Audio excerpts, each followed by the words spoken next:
Once you start calculating cash flow in your company or business on a consistent basis, you may start to see some patterns or trends, and they may make a lot of sense to you.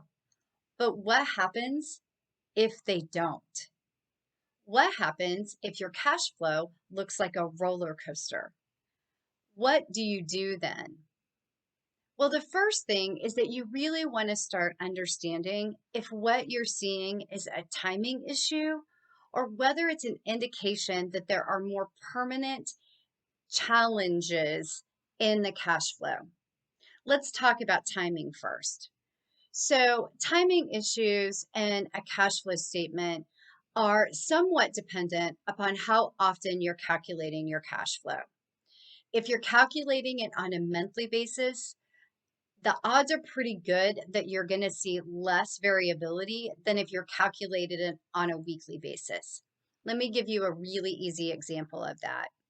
If you have payroll that doesn't run every week, let's say that it runs every other week or even once a month, then on the weeks where you're not having payroll go out the door, your cash flow is going to look a lot different than it does on the weeks where payroll is being paid.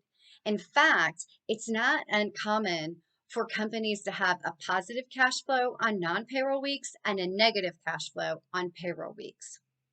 That's something to keep in mind and to not get too wrapped around the axle on, or at least to understand that the biggest cause of the variability that you're seeing is simply related to timing. And it's part of the way the underlying operations are running, whether those be financial operations or other things within the company.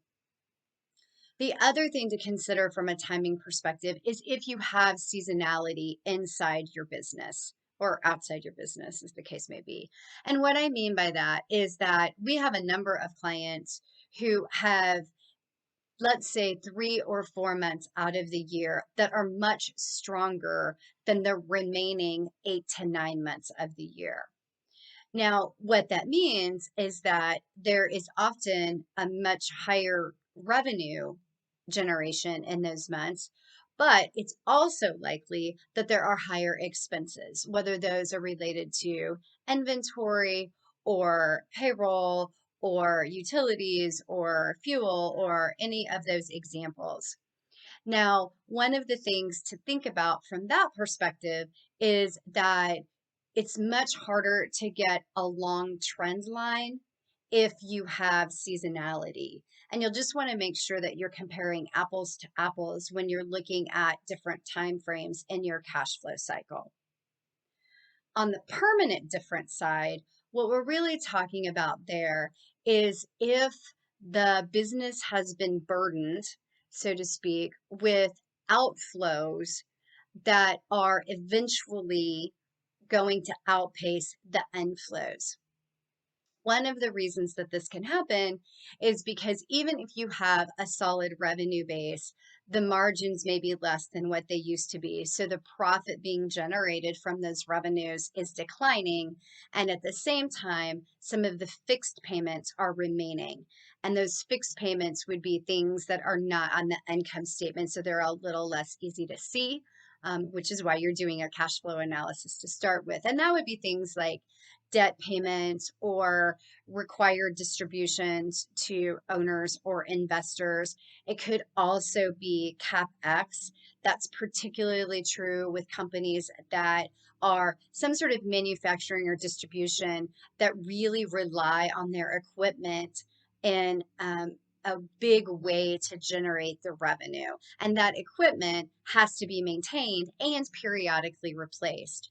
So if a company has what we refer to as maintenance CapEx, then that is an additional burden on the cash flow that has to continue in order to keep the equipment in prime operating condition, which is ultimately part of the company's long-term success as well. The other time that you might have some sort of a permanent cash flow challenge is if there have been macro changes And what I mean by macro level changes are economic conditions have significantly changed. Maybe you've had new competitors enter the space, and that's creating additional pressure on either your pricing or even on your ability to attract and retain customers.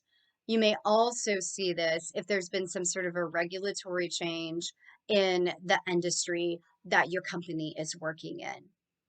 All of those things are critical to know to be able to make the business decisions that keep your company running, not just in the short term, but also set it up for its future longevity and success. And cash flow analysis is one of those critical business tools that can do that. So let me know in the comments how you're using cash flow in your business, whether you're seeing timing differences or permanent differences, and how you've addressed those when you look at making business decisions. And of course, be sure to subscribe to our channel.